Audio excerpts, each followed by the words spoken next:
Dear believer, have you ever stopped to consider why you believe what you believe? Have you ever thought about why you chose the religion you chose? Why do you believe in Jesus Christ as the only means to eternal salvation, and not in karma or reincarnation?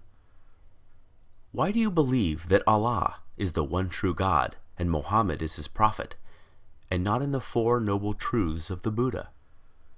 Why do you hold to the Torah as the only revealed word of God, and not the Bhagavad Gita?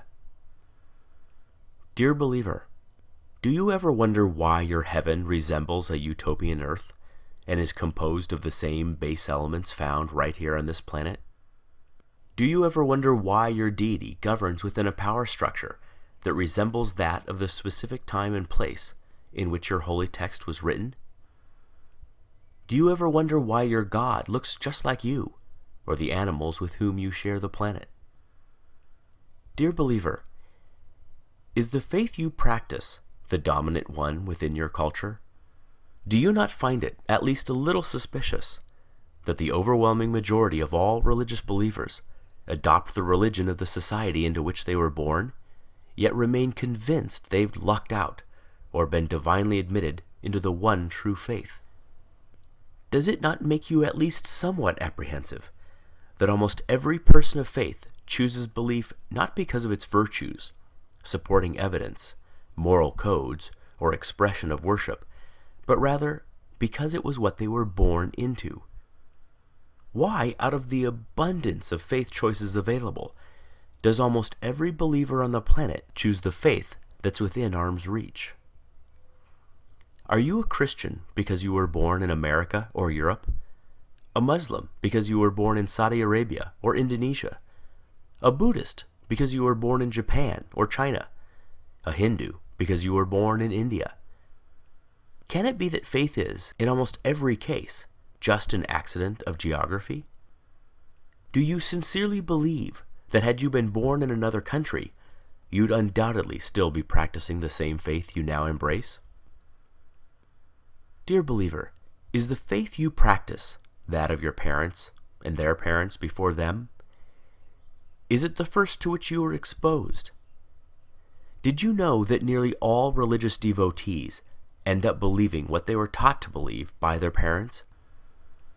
Why is it that we scoff at the idea of labeling a young person a Republican child, or a Marxist child, or a Keynesian child, understanding he or she lacks the intellectual discrimination, life experience, and wisdom to make such a complicated and nuanced decision, but we do not raise so much as an eyebrow when a youngster is referred to as a Christian child, surely a choice no less complex?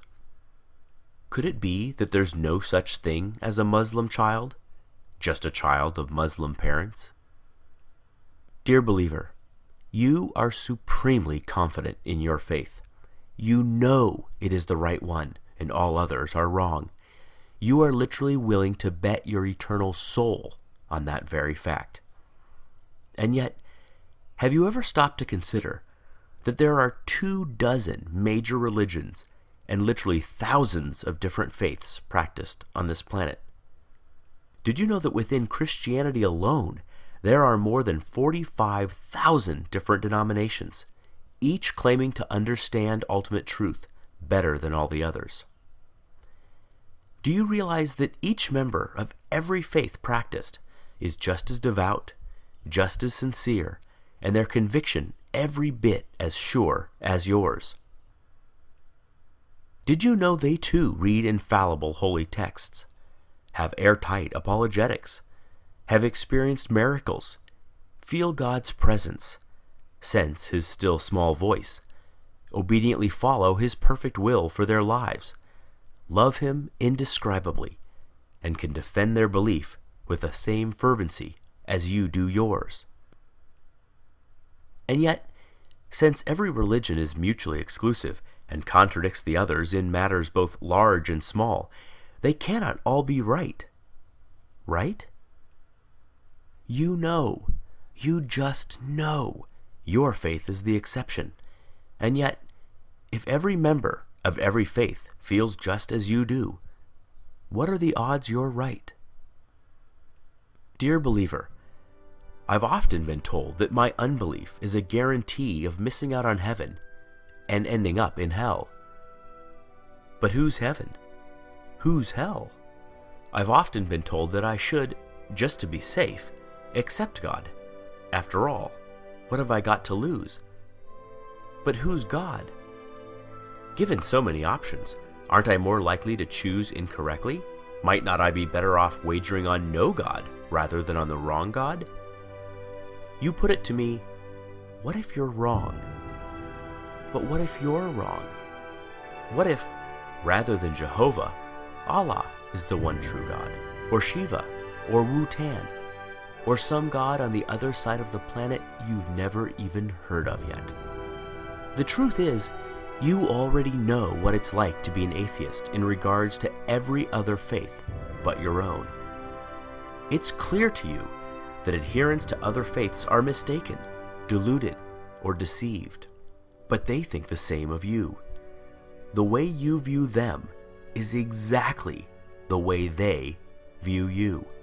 Every devout Hindu has embraced his faith for the exact same reasons you have embraced yours.